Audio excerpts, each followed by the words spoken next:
नमस्कार, मैं डॉक्टर पूनम सिंह, संस्थापक योग मंथन। मैं रामानुजन कॉलेज दर्शन विभाग का हार्दिक धन्यवाद करती हूँ कि आज उन्होंने मुझे स्त्री स्वास्थ्य के ऊपर परिचर्चा के लिए बुलाया और योग के माध्यम से कैसे हम स्त्री स्वास्थ्य में क्या कर सकते हैं और कितना लाभदायक है योग का प्रबंधन स्त्री स्वास्थ्य में, उस पर आज हम योगा भी करेंगे और कुछ महत्वपूर्ण बातों को जानेंगे कि किन की वजह से ये समस्याएं आती हैं। तो चलिए शुरुआत करते हैं प्रार्थना से। शरीर को सीधा रखेंगे क्योंकि आपकी शारीरिक स्थिति बहुत महत्वपूर्ण है। आपका पोस्चर जितना करेक्ट होगा तो आपको रोग की संभावनाएं उतनी ही कम होंगी।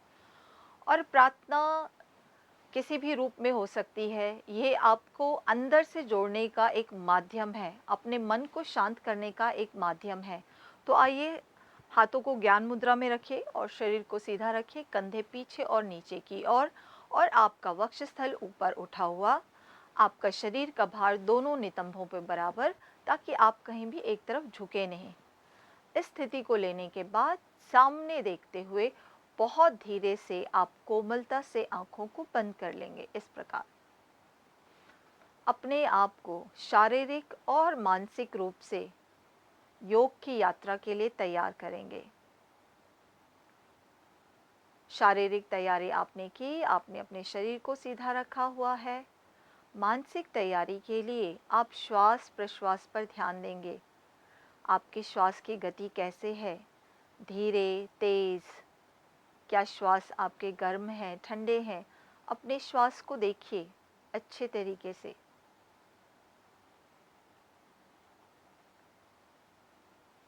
तीन बार ओम का उच्चारण करेंगे। श्वास भरें।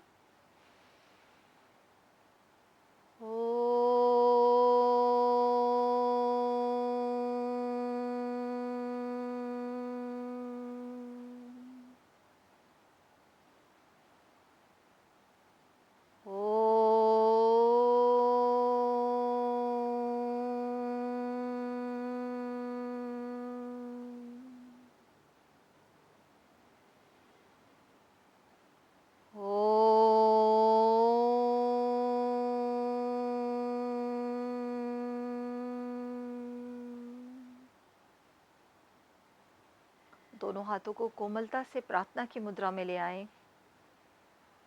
महर्षि पतंजलि का ध्यान करेंगे, जिन्होंने हमें योग का ज्ञान दिया चित्त की शुद्धि के लिए, आयुर्वेद का ज्ञान दिया शरीर की शुद्धि के लिए और व्याकरण का ज्ञान दिया वाक् की शुद्धि के लिए।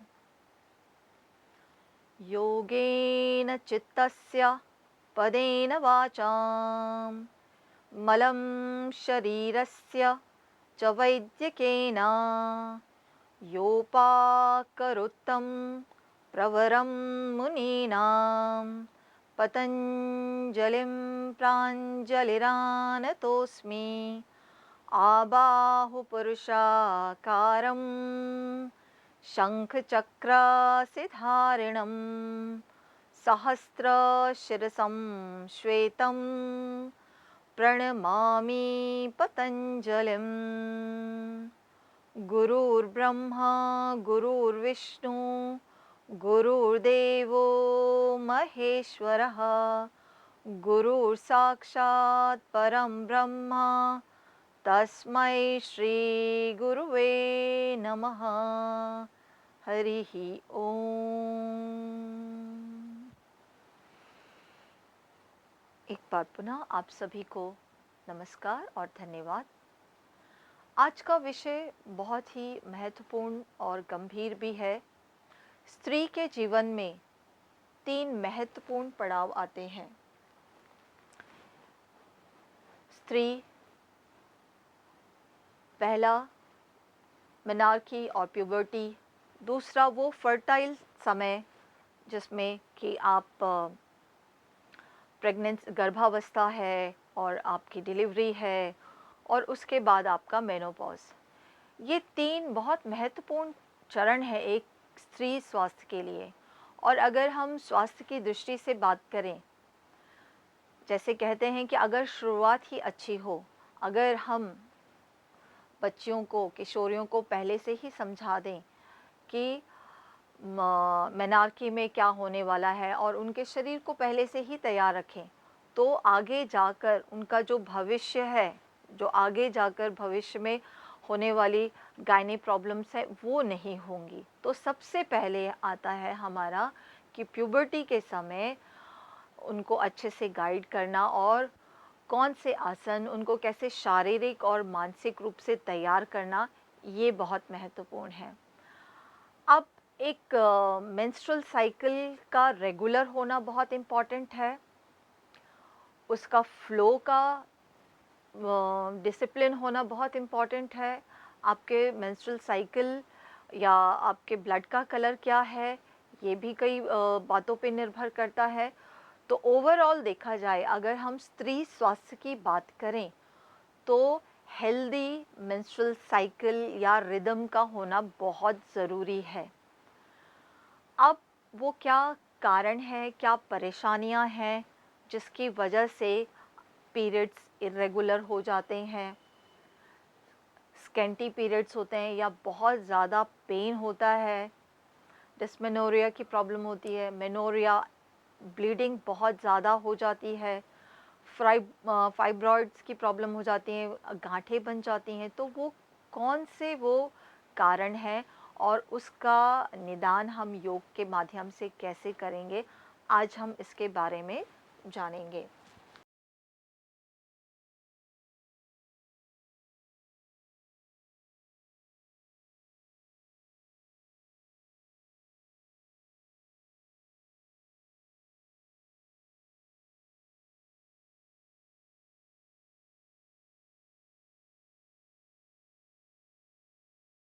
तो जैसा कि आप देख पा रहे हैं, ये हमारा रिप्रोडक्टिव सिस्टम है और हम बात कर रहे थे कि एक हेल्दी मेंस्ट्रुअल साइकिल की।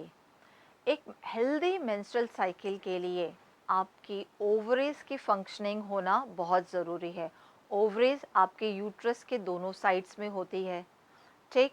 और ओवरीज की हेल्दी फंक्शनिंग के लिए आपकी पिट्यूटरी ग्लैंड यानी कि आपकी पीयूष ग्रंथि, इसका काम करना बहुत ज़रूरी है। तो यानी कि जो हमारे 8 हार्मोनल ग्लैंड्स हैं, मास्टर ग्लैंड आपकी पीयूष ग्रंथि है। अगर यहाँ से सही कमांड जाती है या सही सिग्नल जाता है या आपकी पिट्यूटरी ग्लैंड अच्छे से काम कर रही है, तो आपकी ओवरीज की फंक्शनिंग अच्छे से होगी।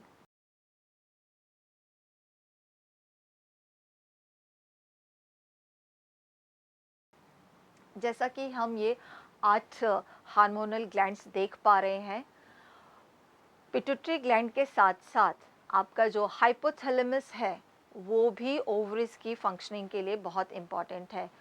तो पिट्यूटरी ग्लैंड और हार्मोन्स, हाइपोथैलेमस, ओवरीज में कैसे फॉलिकल्स बनेंगे या जब डिलीवरी के टाइम जो ऑक्सीटोसिन नामक रसायन निकलता है वो भी आपको आपका जो मास्टर ग्लैंड है वो कंट्रोल करता है। लैक्टेशन के टाइम में भी उस तरीके के आपके रसायन सीक्रेट होते हैं।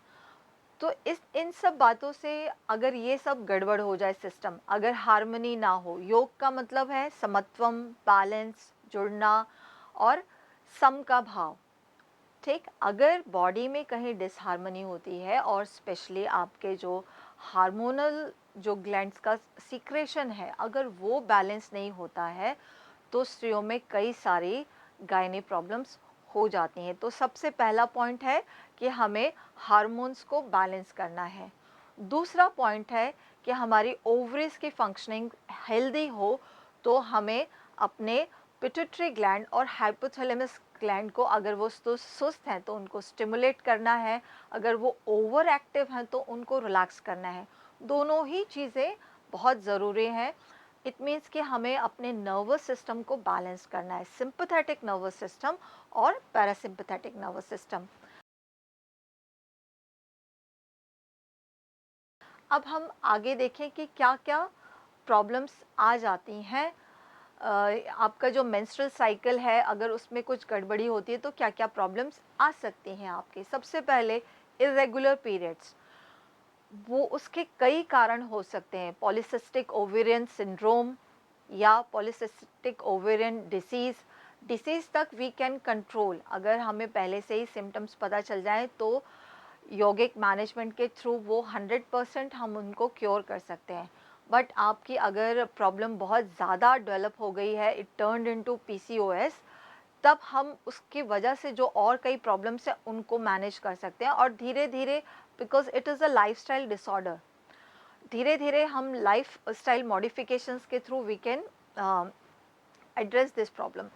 फिर है कि आपका मेंस्ट्रुअल साइकिल जो यूजुअली कई लोगों को 5 से 7 दिन का होता है, वो एक्सटेंड हो जाता है, हैवी ब्लीडिंग होती है, मेनोरिया की प्रॉब्लम हो जाती है, ये हो सकता है। या जो आपका एंडोमेट्रियम है, जो एक लाइनिंग बनती है यूट्रस के अंदर, बिकॉज ऑफ सम रीज़न वो बाहर की तरफ बनने लग जाए, उसकी वजह से बहुत ज़्यादा आपको लोअर पेल्विक एरिया में पेन हो, या बहुत ज़्यादा थकान, सुस्ती, किसी भी काम में मन नहीं लगना। और कई बार ऐसा भी देखा गया है कि इर्रेगुलर मेंस्ट्रुअल साइकिल की वजह से आपकी बॉडी में इंसुलिन रेजिस्टेंस बढ़ जाती है, यानी कि ऐसे लोगों को डायबिटीज़ होने का खतरा रहता है। और अगर ही ये प्रॉब्लम ऐसे ही परसिस्ट करते तो फ्यूचर में कई कार्डियक इशू होने का भी खतरा रहता है। तो एक हेल्दी मेंस्ट्रुअल साइकिल एक स्त्री के जीवन में बहुत महत्वपूर्ण है, आपकी प्यूबर्टी से लेकर आपके मेनोपॉज तक इंटिल ये एक पैरामीटर है अच्छे हेल्थ के लिए। Now the next is we should know कि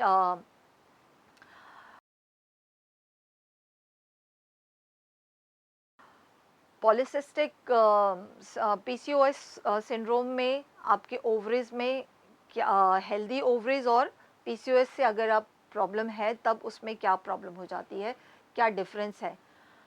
जो हेल्दी ओवरीज हैं वो एक साइकिल में उनके फॉलिकल्स बनते हैं और एक सही समय पे एग रिलीज हो जाता है।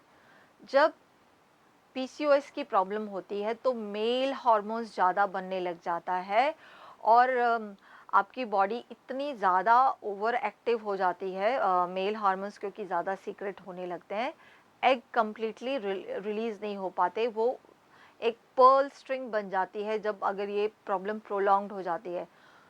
तो ओवरीज की फंक्शनिंग इम्पॉर्टेंट है कि हम इसको कैसे स्टिमुलेट करें।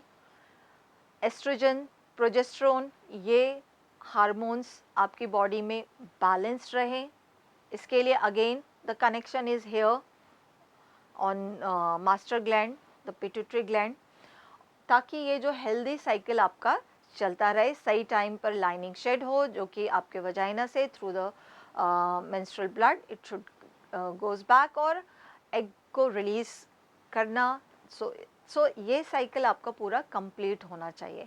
ठीक, अब कोई डरने या घबराने की बात नहीं है कि वो विल नो कि इसकी वजह से और क्या होता है, and it is 100% manageable, we can address through yogic practices. So before that we should know what are the symptoms, कि क्या symptoms है, ताकि हम किसी भी एक symptom को नज़रअंदाज ना करें। ठीक, आपकी बॉडी में क्या हो रहा है यू शुड नो।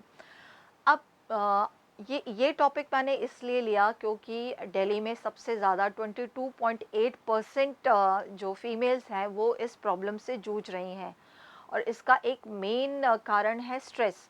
हम सब अपनी लाइफ में इतना भागते जा रहे हैं कि हम बॉडी और माइंड को रिलैक्सेशन देने का भी हमारे पास टाइम नहीं है। देर रात तक सोना या सुबह जो आपका जो एक बायोलॉजिकल क्लॉक है, अगर आप उसको मेंटेन नहीं करते ना तो जस्ट लाइक वो संजय दत्त ने कहा था, एक केमिकल लोचा हो जाता है आपकी बॉडी में। लेट नाइट आप काम करते हो, नींद एक ऐसी चीज़ है जो कि भगवान ने बिल्कुल फ्री दी है, उसका कोई चार्ज नहीं है, बट हम उसको मिसयूज़ करते हैं। जब आप ठीक ढंग से सोते हैं, वो 6 से 7 घंटे आपकी पूरी बॉडी में जो भी केमिकल्स की टग वॉर चल रही होती है, जो मेंटेनेंस है, वो सब कुछ सोने के समय होता है और हम उसको नहीं लेते हैं, हम प्रॉपर नींद नहीं लेते हैं।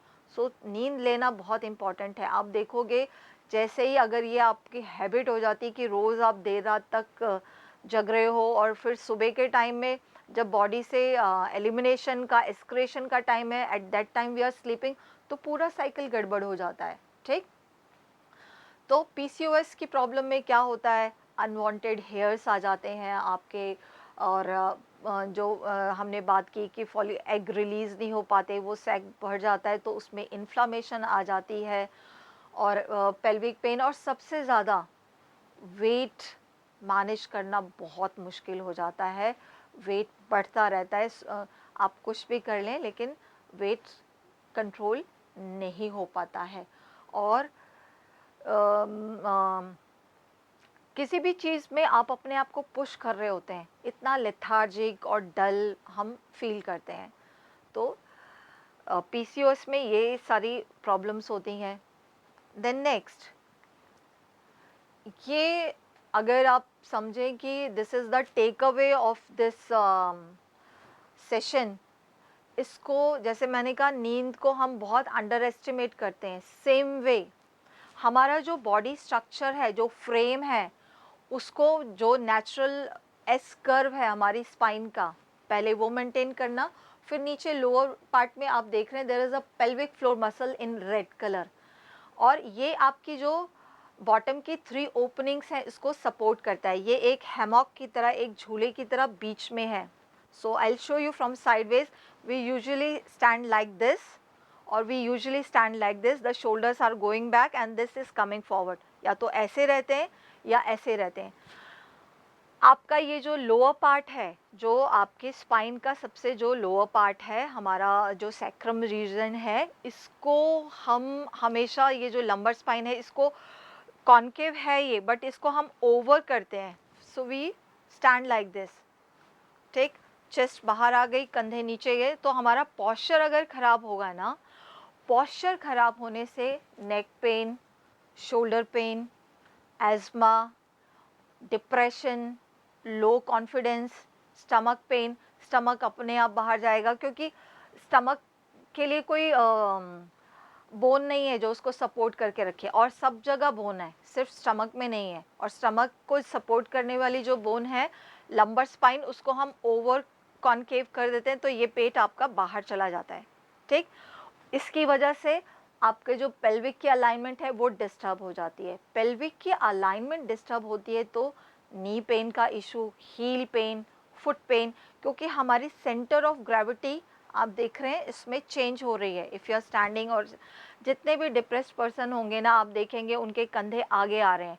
अगर नहीं भी है, धीरे धीरे 3-4 दिन आप ऐसे करो, आप देखोगे आपको भी बहुत लो सा फील होने लगेगा। तो पहला चीज़ क्या है, पहली चीज़ है कि you should correct your body frame, जो आपका बॉडी पे स्ट्रक्चर है, अगर आपने उसको करेक्ट कर लिया तो कई सारी प्रॉब्लम्स, लोअर बैक पेन है, या आपका वेट मैनेजमेंट की प्रॉब्लम है, स्कोलियोसिस की प्रॉब्लम है, ये सारी आप चीज़ें एड्रेस कर सकते हैं। तो आई जस्ट शो यू कि हाउ टू स्टैंड करेक्टली।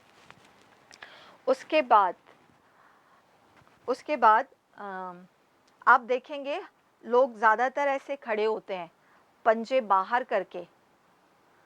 ठीक,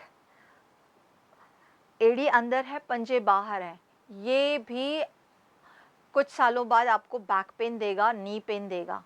ठीक, तो हमेशा आपको पैर मिला के खड़े होना है इस प्रकार।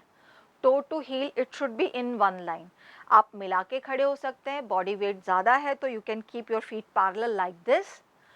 और कई लोगों में एक मेडिकल इशू होता है कि उनके घुटने मिले रहते हैं, नॉक नीज की प्रॉब्लम होती है। उस कंडीशन में आप बिग टो को मिलाओगे और हील को अपार्ट करोगे, ताकि आपकी सेंटर ऑफ ग्रेविटी बनी रहे। सो ये पार्ट 1 है कि आपको अपना फीट मिला के रखना है, और you can keep your feet parallel. ठीक, अब हम अपर पार्ट के ऊपर आते हैं। ये हमने लोअर पार्ट की बात की, so I am just showing you from sideways. ठीक, यहाँ से किया। अब हम कंधे और गर्दन पे आते हैं। Because of mobile, because of laptop, the neck is like this, turtle neck. तो पहले आपको नेक की अलाइनमेंट को करेक्ट करना है। Chin is going back, then you have to take your shoulders up, back and down. ठीक, उसके बाद चेस्ट ब्रॉड हो गई अपने आप उठा नहीं रहे, because of this action chest अपने आप लिफ्ट हो गई। उसके बाद ये इसको नीचे करना है, द टेल बोन जो कि अभी आपने स्लाइड में देखा, and this is your pubic bone. Pubic bone को ऊपर उठाना है और हमेशा जो आपकी नाभि है इट शुड फेस फ्रंट, नीचे नहीं, ऊपर नहीं। ये आपका पेल्विक रिम है, ये पेल्विक्स है आपका। अगर हम हिप को ऊपर करते हैं इट गोज़ लाइक दिस और इट गोज़ लाइक दिस। हमें हमेशा इसको पैरेलल रखना है, सो इसको मेंटेन करना है और आपकी पेल्विक फ्लोर मसल्स हमेशा फ्लेक्सिबल होनी चाहिए। तो इस बात पर ध्यान दीजिए कि हमें खड़े कैसे होना है और बैठना कैसे है। आई विल टेल यू कि बैठना कैसे है। So first thing is you have to correct your posture. This posture को करेक्ट करने से क्या होगा, जो जॉइंट्स की प्रॉब्लम है, जो लोअर बैक पेन है, जो मसल्स की प्रॉब्लम है, वो आपको नहीं होगी। और जो एक कहते हैं ना स्पेसिफिक एज के बाद आपके ब्रेस्ट नीचे आ जाते हैं या बॉडी फ्रेम सही नहीं होता, उसको भी आप एड्रेस कर सकते हो। सो पार्ट 1 इज़ दिस कि हमें अपना body structure and how we are standing, how we are sitting, ये हमें फोकस करना है। और पेल्विक फ्लोर मसल्स के लिए और स्पेशली इन मेनार्की, अगर हम बच्चों को सही ढंग से सिखाएं कि हाउ टू स्टैंड और अपने बॉडी फ्रेम को कैसे इंटैक्ट रखना है, तो उनकी ग्रोथ अच्छी होगी, आगे जाके उनको कई सारी प्रॉब्लम्स नहीं होंगी। ठीक। दूसरा, पेल्विक फ्लोर मसल्स के लिए what we can do Ashwini mudra, जिसको कीगल एक्सरसाइजेज भी बोलते हैं। इसमें आपको क्या करना है, इसमें आपको अपने एनस रीजन को, अपने गुदा द्वार को संकोच करना है। You have to contract that muscles और आपको 5 सेकेंड सिर्फ रुकना है, बिना सांस को रोके हुए। You will just contract this muscles, आप उसको होल्ड करके रखोगे and you will stay for 5 counts and then you will release. ये लेडीज़ के लिए बहुत महत्वपूर्ण मुद्रा है, अश्वनी मुद्रा। छींकते खांसते वक्त जो यूरिन लीकेज हो जाता है, यूट्रस नीचे की तरफ आ जाता है, यूट्रस प्रोलैप्स में और कई सारी गायनी प्रॉब्लम में ये हेल्प करता है, चाहे वो आपके हेमरॉइड की प्रॉब्लम हो, उसमें भी हेल्प करता है। तो every woman should do this Ashwani मुद्रा। और करना कितनी देर है, जितना मर्जी आप कर सकते हैं। आप इसको एक गो में 25 से 30 बार कर सकते हैं, खड़े होकर, बैठकर। इसमें कोई पर्टिकुलर पॉस्चर नहीं है कि आपको इसी पोजीशन में ही करना है। ठीक। So I hope that this is clear. And now we are into that poses जो कि आपको हेल्प करने वाले हैं आगे। अब तो ये हमने प्रॉब्लम समझ ली। आज का जो सेशन है it is only on the healthy menstrual cycle और इरेगुलर या अनहेल्दी मेंस्ट्रुअल साइकिल से जो प्रॉब्लम्स होती हैं उनको हम कैसे योगासन और प्राणायाम के द्वारा एड्रेस कर सकते हैं, that I am showing you. जैसा कि आप देख पा रहे हैं, the first pose is trikonasana. अब आसन में बढ़ने से पहले लेट थिंक समथिंग कि लॉजिक क्या है। ऐसे ही आपको कोई चीज़ एक्सेप्ट नहीं करनी। लॉजिक क्या है, ये आसन और पर्टिकुलर ये आसन ही क्यों है, यू शुड नो।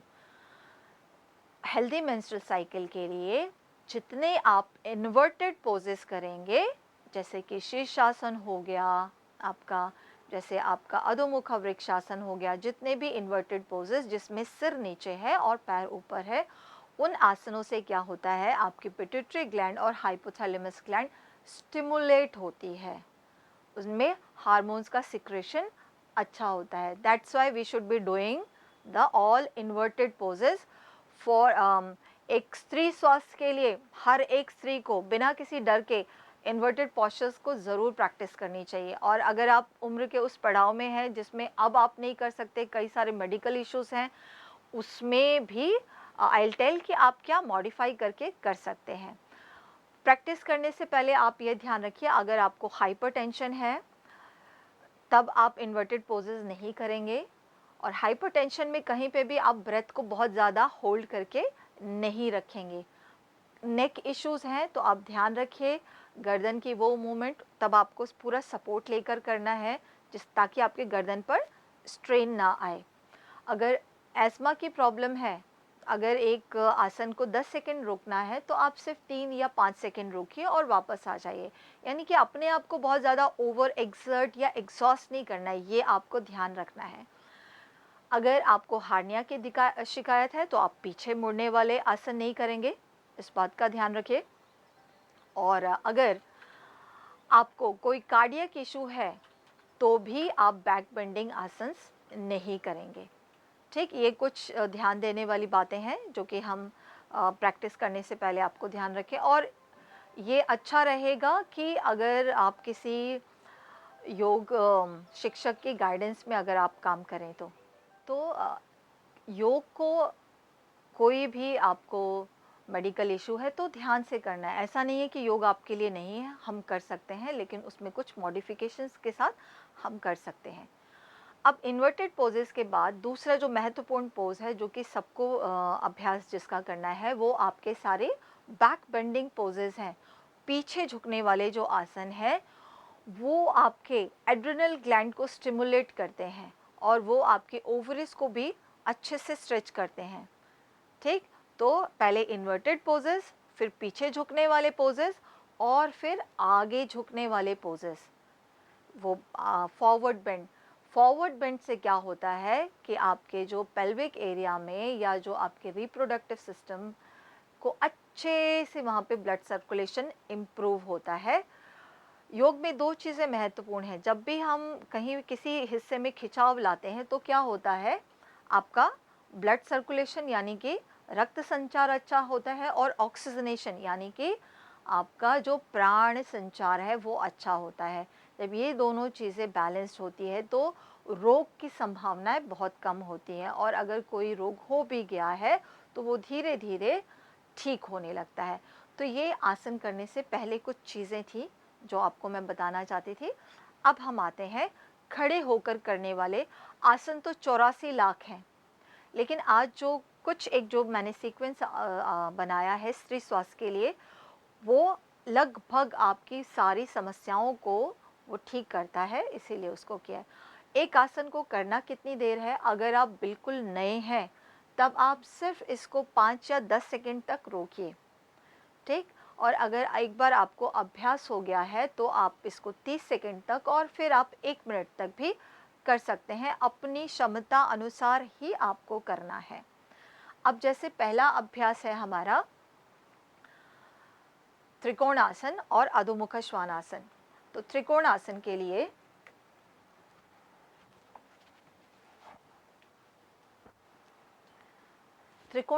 लिए आप दोनों पैरों को इस प्रकार खोलेंगे। ठीक, आपके जो फीट हैं वो पैरेलल रहेंगे। ये आपके पेल्विक एरिया को अच्छे से मसाज करता है और उससे क्या होता है कि मेंस्ट्रुअल साइकिल में जो पेन होता है उसको ये कम करता है त्रिकोणासन। राइट पैर को आप ले जाएंगे बाहर, पूरा 90 डिग्री पर टर्न करेंगे और जो आपका लेफ्ट पैर है उसका पंजा अंदर रहेगा और एड़ी बाहर रहेगी। दोनों हाथ आपके कंधे की सीध में। ठीक, सांस भरते हुए आप शरीर को दाहिनी तरफ ले जाएंगे और फिर खाली करते हुए नीचे की ओर।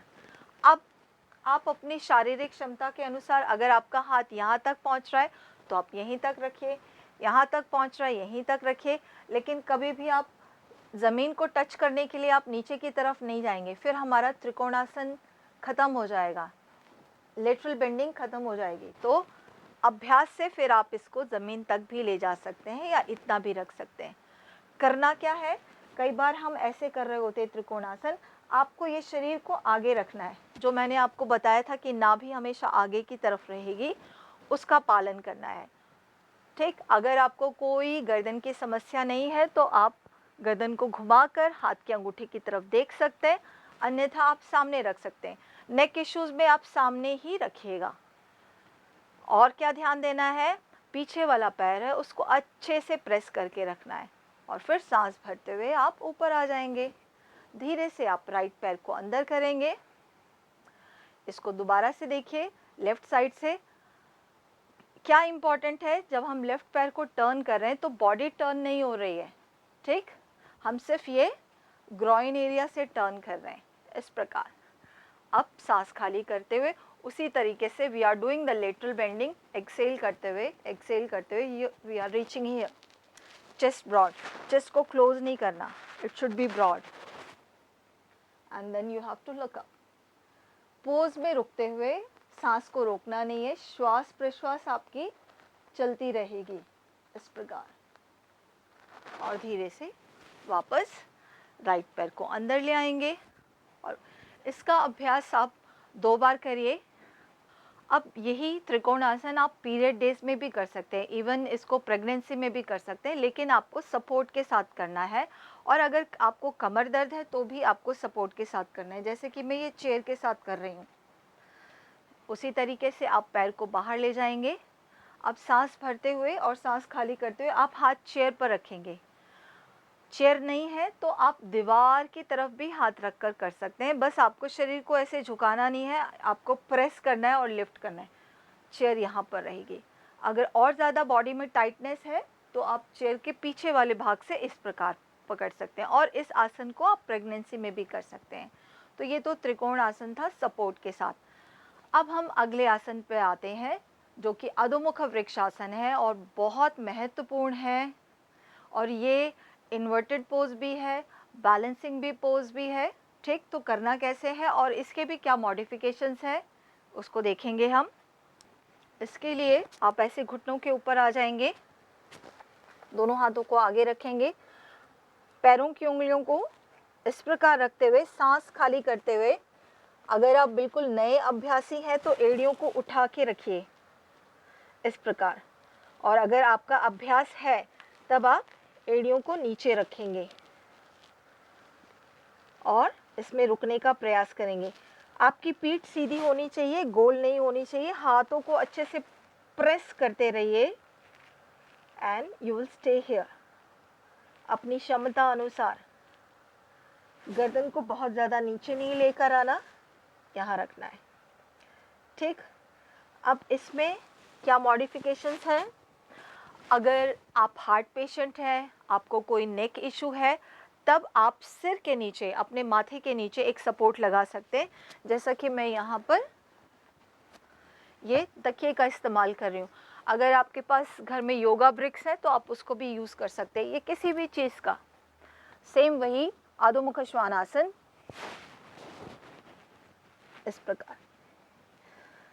पीरियड डेज में आप इसी प्रकार करेंगे और अपने एब्डोमेन वाले एरिया को बहुत सॉफ्ट रखेंगे। जिनको हार्ट की शिकायत है या जिनको बहुत ज़्यादा स्ट्रेस रहता है, कोई नेक इशू है, they will be doing like this. ठीक, और धीरे से वापस। अब इसी पोज को प्रेगनेंसी में कैसे करेंगे और नॉर्मल डिलीवरी के लिए, और कई बार होता है कि बच्चा वो नॉर्मल डिलीवरी की जो पोजीशन चाहिए उसमें नहीं होता, तो उसमें भी ये हेल्प करता है आपका अधोमुख श्वानासन। तब आप ऐसे ही चेयर का इस्तेमाल करेंगे and you will walk back, you will do like this. अधोमुख श्वानासन चेयर से।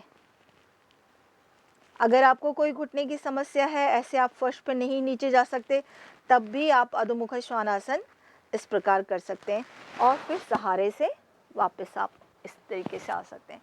तो ये हमारा 2 महत्वपूर्ण आसन, अधोमुख श्वानासन और त्रिकोणासन, अलग अलग मॉडिफिकेशन के हिसाब से हम कर सकते हैं।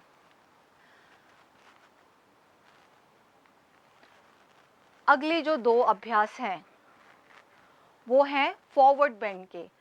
आप खड़े होकर भी फॉरवर्ड बेंड कर सकते हैं और बैठकर भी फॉरवर्ड बेंड कर सकते हैं। पादहस्तासन या पश्चिमोत्तानासन। इससे क्या है, आपके जो रिप्रोडक्टिव सिस्टम पर एक अच्छा प्रेशर पड़ता है। अच्छा प्रेशर पड़ने से वहाँ पे ब्लड सर्कुलेशन इम्प्रूव होता है। आगे झुकने वाले आसन अगर ठीक ढंग से किए जाएं तो वो बैक पेन में बहुत हेल्प करते हैं। ठीक है, सो लेट्स सी। और इसका बहुत, ये आपकी ओवरीज और यूट्रस को स्टिमुलेट करते हैं, आपके रिप्रोडक्टिव सिस्टम को। करना कैसे है, अगर आपको बैक पेन है तो आप हिप विड्थ अपार्ट, पैरों को मिला के नहीं खड़े रहेंगे, थोड़ा सा खोलेंगे इस प्रकार। और अगर अभ्यास करते आ रहे हैं तो मिलाकर, बट मैं आपको सजेस्ट करूँगी आप पहले खोल कर करना सीखें। सांस भरते हुए दोनों हाथों को ऊपर उठाएंगे, ठीक। एक्सेल करते हुए, सांस खाली करते हुए you will go forward forward forward forward. अब मान लीजिए आपकी बैक बहुत स्टिफ है, आप नीचे नहीं जा पा रहे, you can go this way half way, you can go this way or even in this way, or even you can use some support for your fingers, for your hands, इस प्रकार, ठीक। और अगर आपको प्रैक्टिस है then you can go more down, आप हाथ पूरा रख सकते हैं। हमें कोई जल्दी नहीं करनी कि मुझे अपना सिर यहाँ घुटने से ही लगाना है। We have to do this in a very passive way, बहुत आराम से हमें करना है, ठीक। आप हाथ कप शेप में भी रख सकते हो, फ्लोर पे इस तरीके से रख सकते हो, और you can go more down, you can hold the heels, exhale exhale and you can go more down here. But कुछ भी आपको ज़बरदस्ती या सिर टच करने से ज़्यादा बेनिफिट होगा ऐसा कुछ नहीं है। इनहेल आप, इम्पॉर्टेंट क्या है, how you are bending from your outer hips, कमर पे प्रेशर ना देकर कैसे हम आउटर हिप से आगे जा रहे हैं। Action is from here not from here, ये आपको ध्यान देना है। पाद हस्तासन, ठीक। अब पीरियड डेज में कैसे करना है, पीरियड डेज में you will take same support और बस आपको आधा झुकना है and you will rest like this. ये आपका पाद हस्तासन है पीरियड डेज में, ये आपका पाद हस्तासन है प्रेगनेंसी में, ये आपका पाद हस्तासन है अगर बैक बहुत ज़्यादा स्टिफ है और कोई दिक्कत है तो, ठीक। This was the standing forward bend. Now seated forward bend. For seated forward bend, चाहे आपको बैक इशू है या नहीं है, फिर भी आई वुड से कि आपको एक पतला सा सपोर्ट ज़रूर अपने बटक्स के नीचे रखना चाहिए। So I am taking my props, this is the belt, any dupatta will work, belt या ओल्ड टाई। अब मैंने एक ये थिक बेडशीट को फोल्ड कर लिया है and I am sitting on this. Now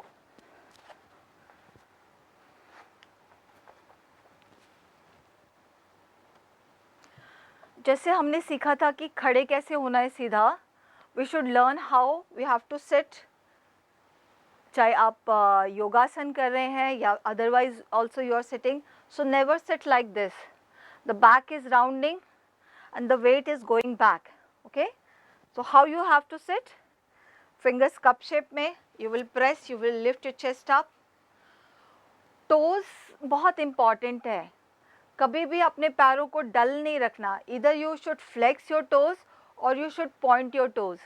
जिनको भी knee pain, back pain है, they should always flex their toes this way, shoulders back and down. Now from here you will lift your arms up, you will inhale, जैसे हम खड़े होकर झुके थे outer hip से, same way we are bending also from our outer हुए। एक्सेल, ऐसा कभी नहीं हो कि हाथ पहले पहुंच रहे हैं and then you are taking your head, no. So this way you are going, you are holding the outer foot bone, this is part 1। You will inhale, lift shoulders down, chin is neutral, एकदम से चिन को ऊपर throw नहीं करना, you will stay, you will lift your chest up, and now from here with exhale, exhale. So I want to just say कि इतना भी ठीक है, हाथ अगर नहीं पहुंच रहे, you can take the belt this way, this way, this is also Padhastasana. So ऐसा कुछ नहीं है कि Facebook या Instagram पे जो perfect position है वही हमें करना है, so this is also Padhastasana, okay? And then you can go down more, you can keep your elbows wide, this way you can go down or you can just go down this way. And अगर कोई back issue नहीं है then you can go this way. Now ये बहुत important pose है, बहुत ज़्यादा. Even you can do this in your period days. So how you will be doing, उसमें हमें पैसिव पोज करना है. देन ऐसे आपको लेना है एक बोस्टर या एक थिक तकिया, and then you will be resting like this. So this is your paschimottanasana during menstrual cycle. One way is this. ठीक, इतना भी नीचे नहीं जा पा रहे, then we can use the same chair this way, and you can do this way. Same pose आप pregnancy में भी कर सकते हैं, बट आपको करना इसी तरीके से होगा प्रेगनेंसी में, और पैरों को मिलाना नहीं है, आपको खोल के करना होगा. Okay, so this is very important pose, how you are sitting into this pose called dandasana. जैसे हम खड़े होकर आगे झुके थे, same way in paschimottanasana we are going. और आगे झुकने से ये आपके किडनी वाले एरिया पे भी अच्छा स्ट्रेच आता है, तो ये आपकी बॉडी को डिटॉक्स करने में, शरीर से अशुद्धियाँ निकालने में बहुत हेल्प करता है. Okay, so let's move now. This is again standing forward bend. इसको स्टैंडिंग में करेंगे. जैसे हम आगे झुके थे इन पश्चिमोत्तानासन और padahastasana, this is one of the important pose. We have to do this in standing. ये मैंने आपको 3 ऑप्शंस दिए हैं, आप तीनों में से कुछ भी कर सकते हैं. तो आपके डेली प्रैक्टिस में एक आपका फॉरवर्ड बेंड होना चाहिए. So for this you have to open this way. अगर आपने जो स्लाइड देखी है उसमें एक सामने से दिखाया गया है और एक साइड से दिखाया गया है. Both poses are same. So from here again the principle is this ki you have to bend from your outer hips and exhale, you will go down, go down, go down, and you will. So this is also prasarita padottanasana. ठीक, और अगर आप complete करना चाहते हैं then you have to take your crown on the floor. This is also prasarita padottanasana. हाथ नीचे नहीं आ रहे, then you can take the same support and you can do this. पैरों को अच्छे से स्ट्रेच करके रखना है, shoulders back and down, body आगे नहीं आएगी, buttocks are back, and this, and the abdominal muscles आपकी रिलैक्स्ड हैं. ओके, प्रसारिता पादोत्तानासन, इधर दिस वे, और इवन द बॉडी इज बहुत ज़्यादा स्टिफ है, so then this is also your prasarita padottanasana. Body आपको आगे नहीं लाना है, ना बहुत ज़्यादा पीछे करना है, exactly this way. Okay, yeah. So these are 3 important standing poses and forward bend.